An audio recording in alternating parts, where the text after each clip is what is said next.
Bonjour et bienvenue dans cette vidéo sur le thème Accueillir les reproches. Recevoir un reproche n'est jamais agréable. Et pourtant, la façon dont nous répondrons déterminera la qualité de la suite de la conversation. Il sera donc essentiel d'éviter 3 pièges. Le premier de ces pièges, c'est la justification. Cela donnera par exemple « Tu as encore oublié de reboucher le tube de dentifrice ». « Mais non, c'est pas vrai, je l'ai rebouché ». La justification est stérile, elle doit être évitée. Le deuxième piège sera la surenchère. Cela donnera par exemple « Tu as encore oublié de reboucher le tube de dentifrice ».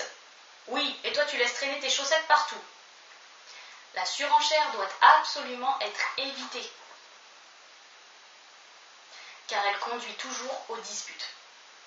Enfin, le troisième piège à éviter, qui concerne surtout les personnes qui manquent de confiance en elles ou qui cherchent à tout prix à éviter les conflits, est la soumission. Cela donnera par exemple « Tu as encore oublié de reboucher le tube de dentifrice ». « Oh, pardon ma chérie, je te jure que j'y penserai la prochaine fois, désolée ». La soumission doit également être évitée. Dans le cadre d'un dialogue, vous avez droit au respect et à la douceur dans la façon de s'exprimer. D'autre part, même si s'excuser à bon escient lorsque le reproche est justifié est une très bonne chose, s'excuser uniquement pour éviter d'affronter le problème n'est pas une solution constructive. Mais alors, comment réagir lorsque je reçois un reproche ?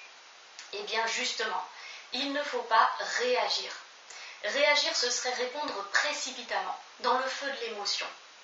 Une réponse constructive est une réponse amenée de façon posée.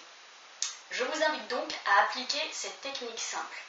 La prochaine fois que quelqu'un vient vous adresser un reproche, commencez par inspirer longuement et par expirer paisiblement.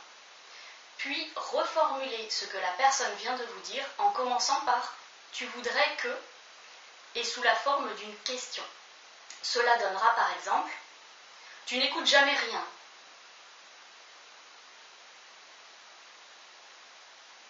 Tu voudrais que je t'écoute davantage, c'est ça ? Et vous laissez à la personne le temps de faire redescendre la pression et de vous adresser elle aussi une réponse plus calme. Appliquer cette technique permettra de poser des bases pour une véritable conversation, pour un dialogue de qualité. Je vous invite à tester cette technique dès la prochaine occasion où quelqu'un vous adressera un reproche et de me faire part de vos anecdotes et de vos commentaires sur ce que vous avez observé, sur les effets de la technique par rapport à la suite de la conversation.